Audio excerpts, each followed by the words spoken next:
इसी तरह सिंध से भी मेहमान तशरीफ ला चुके हैं और हमारी मरकज़ी क़यादत हज़रत मौलाना डॉक्टर अहमद अली सिराज साहब भी तशरीफ ला चुके हैं मदीना मुनव्वरा से।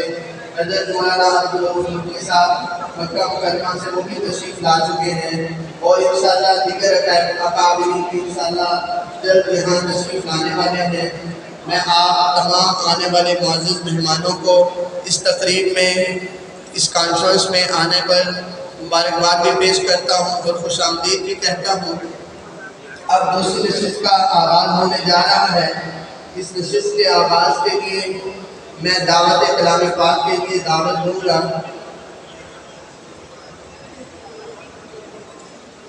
हाफिज़ अताउल्लाह साहब को जो जामिया फ़क़िया के तालिब-इल्म हैं, मैं उनसे दरख्वास्त करूँगा कि वो तशरीफ़ लाएँ और तिलावत कलाम पाक से हमारे दिलों को मुनव्वर फरमाएँ।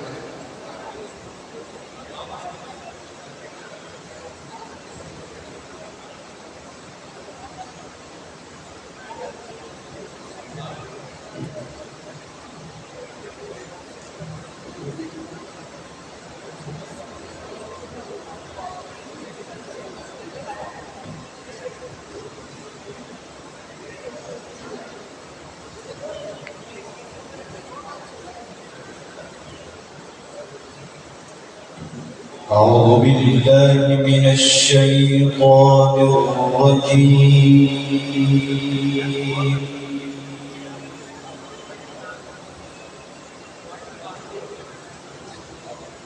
بسم الله الرحمن الرحيم.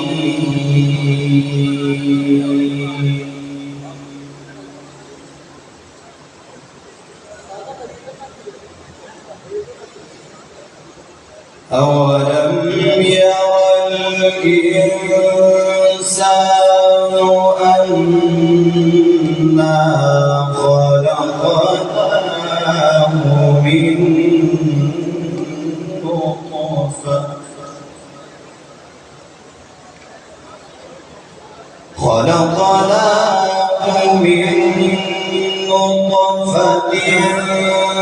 فإذا هو خصيم مبين.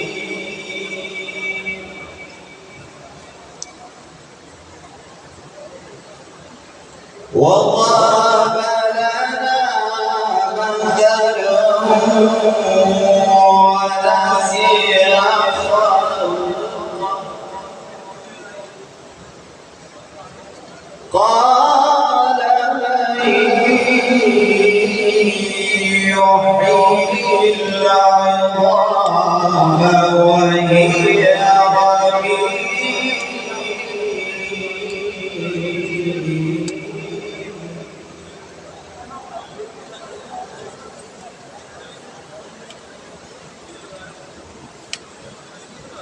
أولم ير الإنسان أنا خلقناه من نطفة فإذا هو خصيم مبين.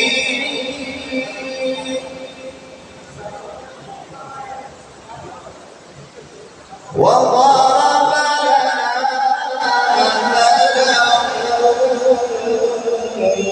ونسي خلقه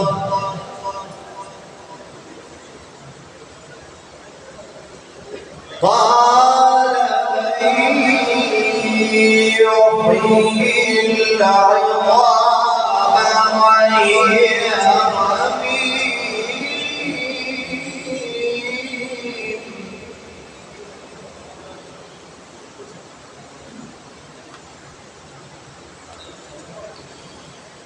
أولم ير الإنسان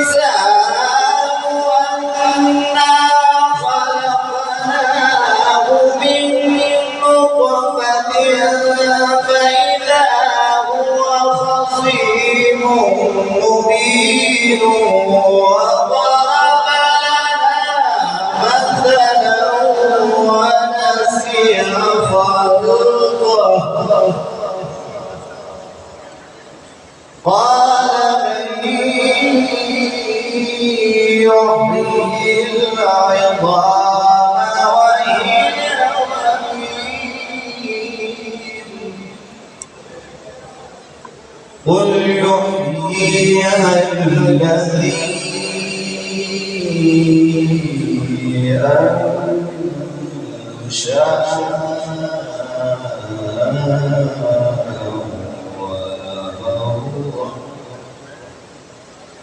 وهو بكل خلق عليم.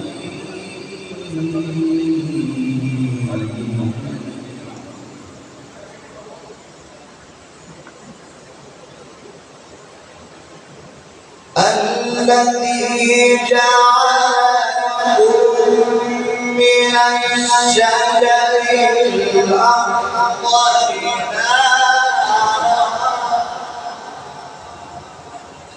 فإذا أنتم منه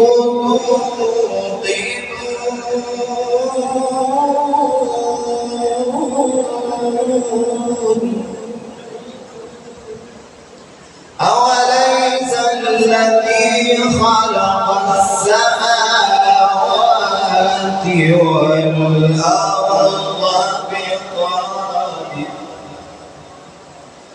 بقادر على أن يخلق مثلهم بلى وهو الخلاق العليم.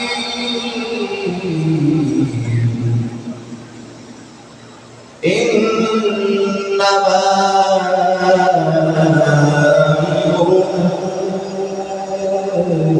إذا أراد شيئا أن يقول له كن فيكون.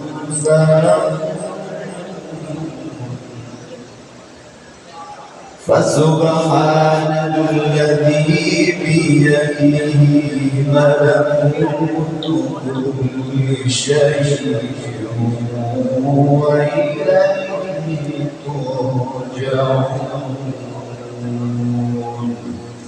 صدق الله